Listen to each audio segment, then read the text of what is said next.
Molweni ndifuna sithethe ngencwadi zibembini. Incwadi kaMateyu 16 uverse 6. uYesu uthi kubafundi bakhe, lumkelani igwele labafarisi. Kunumber 9, abafundi beyiqonda into ayithetha uYesu uba wayethetha ngeemfundiso zabafarisi. Siye kuMateyu 15 kuqala kuverse 2. Bayafika abafarisi nabasadusi kuJesus bayambuza uba kutheni abafundi bakho bengazihlambi izandla, bengalihloniphi isithethe sabadala. Uthi mayiphendula, nani ndizanibuza umbuzo uba kutheni ningawuhloniphi umthetho kaJehova, ngoba uJehova wabeka umthetho othi hlonipha uyihlo nonyoko. Aphinde athi umuntu othe wathuka umama wakhe, waqalekisa umama wakhe notata wakhe, ufanele kukufa. Kodwa nina nithi kumuntu othe kubazali bakhe, into bofama niyayizuza kum ingumnikelo kuJehova. Uthi ke ngayo loo nto nithi akafanelanga kufa. And ke ngoxa nisenza loo nto leyo, niwuphange igunya umthetho kaThixo, niwenze into engento umthetho kaThixo ngenxa yesithethe senu, ngenxa yesiko lenu labadala benu. Athi ke ku9 mayiphinda futhi ethetha ku9, athi xa ikota uthi bafumana bendihlonipha kodwa bafundisa iimfundiso zabantu.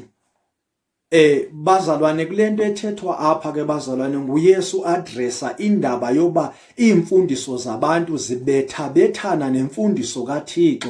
Imfundiso kaThixo ibethabethana neemfundiso zabantu. Ngoku ke kufanele sikhethe uba silandele uJehova okanye silandele abantu, silandele iimfundiso zabantu okanye silandele iimfundiso zikaJehova. Ngoba abantu esiphila nabo namhlanje kuthiwa fight for what is yours. And then uthi usalindelele yoba kuthiwa fight what is yours, the following day kuthiwa what is yours, what belongs to you will come back to you. Then you don't know uba kuyaliwa okanye akuliwa, ugqibela songazazazi uba ophi. Ingako ufanele sizazi uba sihamba noJesus, sihamba nomthetho kaThixo okanye sihamba nomthetho wabantu. Ngoba uYesu uthi umuntu xa ekubetha kwisidlele kwelicala funeka kumnike nesi singapha, kodwa abantu bangabe bekufundisa imfundiso zoba ke ngoku umuntu xa esisitha sakho udila njani naye, ziyabethabethana nento etshiwo nguThixo. uThixo uthi thobeka usithande isitha sakho usithobele. Kodwa abantu babekufundisa namhlanje baza kufundisa uba umuntu xa i-ex yakho okanye umuntu xa kuwaxabana naye funeka umenze 1 2 no 3 umthethe ngale ndlela engeyiyo imfundiso kaThixo, ephambene nomthetho kaThixo. Ngoba kuThixo siyazithoba, even noba sifanele sithethe ngoThixo sizithetha ngoThixo sizithobile, ngoba yonke into asenzela yona uJehova we don't deserve it. It is a grace,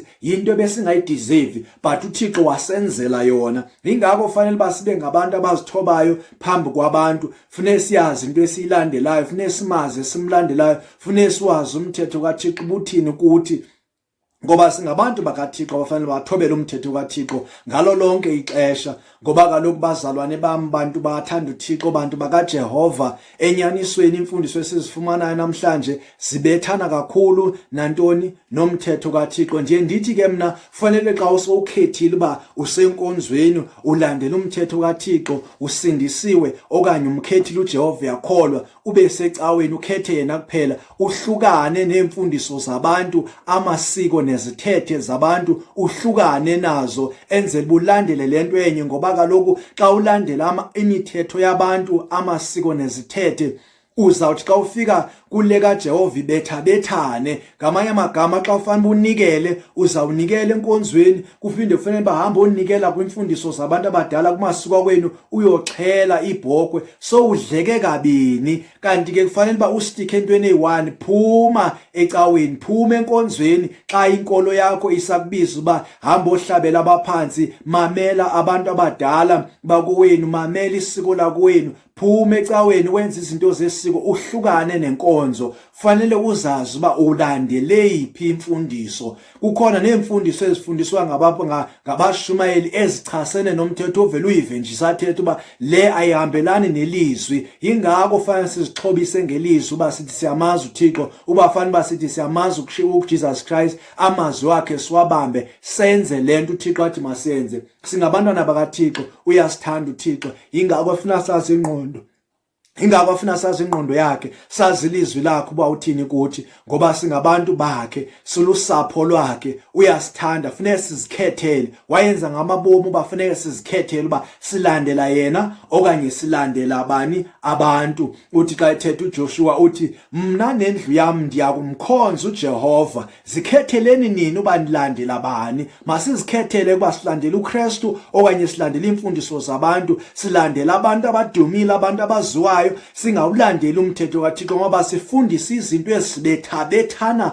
nomthetho kaThixo, izinto ezingahambelani nomthetho kaThixo. That is why esithi uJesus awunakwazi ukukhonza inkosi zibe mbini, ngoba uzayithanda le uyithiye leya, ungahambelani nale uhambelane nale. That is why kumele ukhonze ibenye. Khetha ibenye into ohamba ngayo, khetha ibenye ivangeli ohamba ngayo. Ingaba ivangeli ethi wena usindisiwe ulandela uThixo, wenza umthetho kaThixo, wenza isiko likaThixo, okanye uhamba imithetho yenyanga nezangoma, umthetho wabantu, isiko labantu, isiko lakowenu uhamba ngalo na. Khetha mzalwane, khetha mntu kaThixo, khetha mntu osemhlabeni indlela ohamba ngayo, ngoba zimbini, enye ekufeni enye ekuphileni, enye kaSathane enye kaJehova. Kumele ukhethe ubuhamba ngeyiphi indlela. Singabantu bokukhetha, masikhethe, sikhethe kahle. Uba sikhethe uJehova, masikhethe yena, sihlale emithethweni nasemasikweni akhe, singasuki. Uyasithanda uJehova namhlanje, ufuna sikhethe yena, ngoba ukuze ufumane izithembiso zikaJehova ezinguyebo no amen.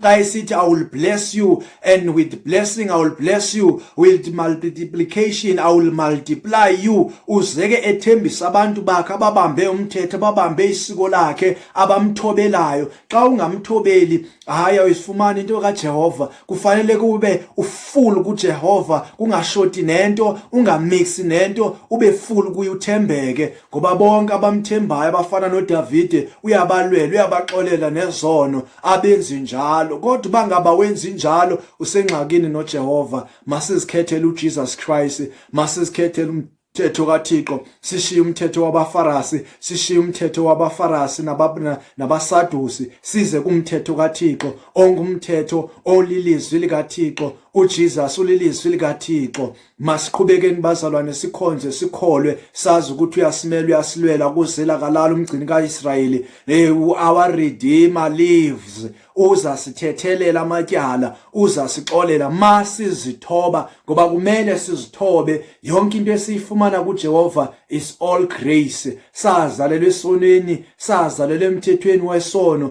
kodwa uyasikhupha ngegrace masizikhethela yena.